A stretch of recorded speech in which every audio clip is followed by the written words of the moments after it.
Hey Chemistry, this is part 3 of 1.18, Metric System Derived Units. SI base units can be combined to form derived units or calculated units, which can be used to solve a variety of problems. There are 7 SI base units. Scientists combine SI base units to form derived units, which they can then use to describe various quantities that they cannot describe using the base units alone. For example, the cubic meter is an SI unit of volume. The Newton is the SI unit of force. Its units are kilograms times meters per second squared. The joule is the SI unit of heat and energy. Its units are Newton meters, or meters squared times kilograms per second squared. Scientists also sometimes use another energy unit, the calorie, to describe energy measurements. 1 calorie, little c, is the amount of energy required to raise the temperature of 1 gram of water by 1 degree Celsius. The calorie is one example of a non-SI unit that scientists often use for convenience or to make their work more understandable. We're going to skip the problems for now, and we're going to do the problem set first. Number 1. Density is a physical property. Explain why the unit for density, grams per centimeters cubed, is a derived unit. So hit the pause button. Think of your answer. Answer is because it's a combination of base units, and we had to do a calculation to get it. So we have our grams and our centimeters, which of course came from the base units kilogram and meters, and then we divided, and that gets us a derived unit. All right, let's go to number 3. Most substances expand when they are heated. How does heating affect the mass and volume, and therefore the density of most substances? Hint, density is equal to mass divided by volume. So again, hit the pause button, think it through. Okay, so our mass, the amount of stuff we have, even when it's heated, is it going to stay the same or be different? It's going to stay the same. What's going to happen to the volume when it's heated? It says it's going to expand or spread out or get bigger. Therefore, what happens to the density? So if you can think it through in your head, that's great. If not, that's okay. What you can do is you can make up 2 math problems. So in our first math problem here, we have 50 grams over 5 milliliters. In our second math problem, we kept the 50 grams because we said that the mass would stay the same, but the volume increased from 5 to 25. So let's calculate the density. 50 divided by 5 is 10 grams per milliliter. 50 divided by 25 is 2 grams per milliliter. So when I increase my volume, the density decreases. So sometimes making up little math problems is a good way to figure out those types of questions. All right, let's go back to question 2. Calculate the volume in cubic centimeters of a sugar crystal that has a length of 1 centimeter, a width of 0.009 meters, and a height of 10 millimeters. So if you can do this on your own, great. Hit the pause button and go ahead and get your answer. All right, so let's look at our problem. Now we want our final answer to be in what unit? We want it to be in cubic centimeters.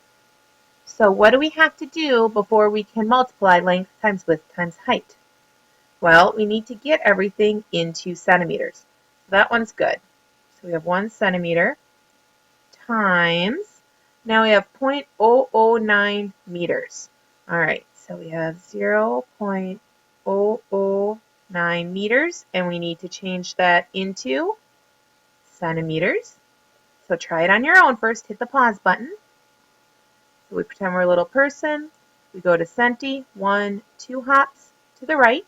That means we take the decimal where it is and we move it 1, 2 hops to the right. And our answer is 0.9 centimeters.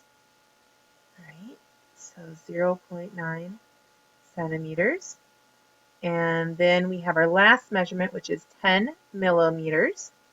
So go ahead and change that into centimeters. So milli is down here. And we're jumping to centimeters, which is 1 hop to the left. Since they did not give us a decimal, we put it at the end. And we move it 1 hop to the left, and our answer is 1 centimeter. So our new equation becomes 1 centimeter times 0.9 centimeters times 1 centimeters equals 0.9 cubic centimeters is our final answer. All right, last question for this unit. Convert from joules to calories, and there is one like this on the quiz. Scientists often use the calorie for heat and energy calculations involving water. The specific heat of water is 4.186 joules per gram degree Celsius, or 1.0 calories per gram degree Celsius. So using calories can make calculations simpler because you're using the number 1 instead of 4.186. If a sample of water absorbed 25.3 calories, how many joules of energy did it absorb? So we can also think of it as 1 calorie equals 4.186 joules. All right, before we do this one, I'm going to go back to those problems now about the dozens, and we're going to talk about the format for how to set up these types of problems, which are going to make it easier in the long run. All right, so let's start with 2 dozen. How many eggs are in 2 dozen eggs? Hopefully you know that that's 24. Now we're going to work through how you did that mathematically. All right, so you always start by writing down the given amount. So we were given 2 dozen, and we make it a fraction. We make it a fraction by putting it over 1. Just like we can put the number 5 over 1, and it still equals 5. We can put the number 20 over 1, and it equals 20. All right, so we take the given, we put it over 1. Then we're going to multiply it by a conversion fraction. The conversion fraction is a fraction where the top equals the bottom. For example, if I have 5 over 5, what does that equal? 1. What about if I have 20 over 20? That equals 1. So I can make a fraction out of any two quantities that equal each other, and it's equivalent to 1, which means I can multiply my first thing by it, which makes the rules of math happy. All right, so what I want to do is I say, okay, my unit here is dozen. So I'm going to put that unit on the bottom. I'm going to say dozen goes on the bottom, and there's a reason for that. Because what's going to happen to dozen on top and dozen on bottom? It's going to cancel, right? All right, so 1 dozen is equal to how many eggs?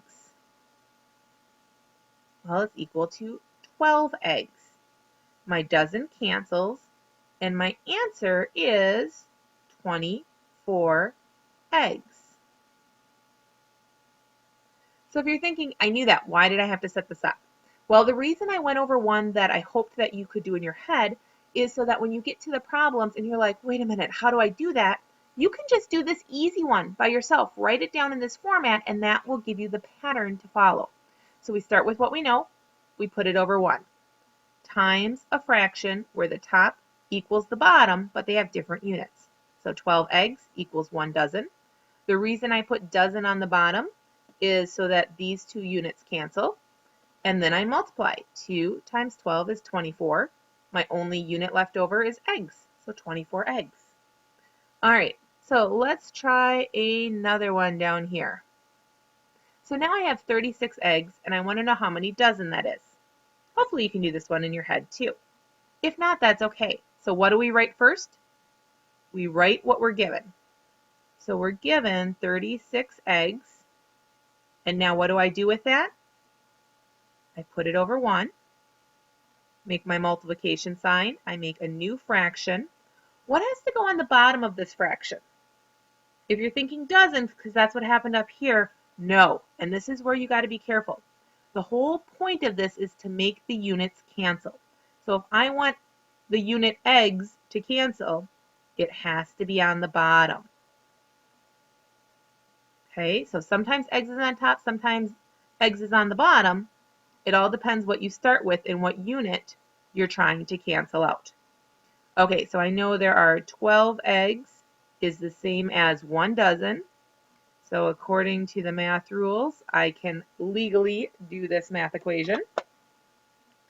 And now what I'm going to do is cancel out any units that I can.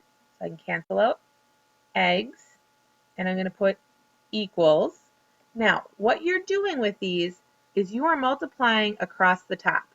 So you're doing 36 times 1 dozen, and then you got to do the bottom of your fraction. And if you're thinking, well, you didn't do that last time, that's because the bottom was just 1.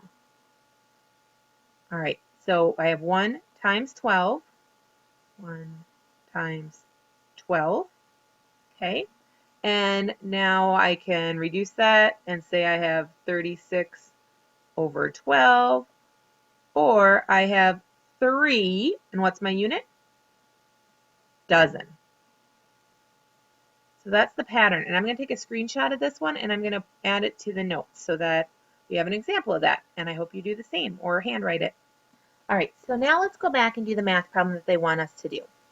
So we'll start with our last sentence here.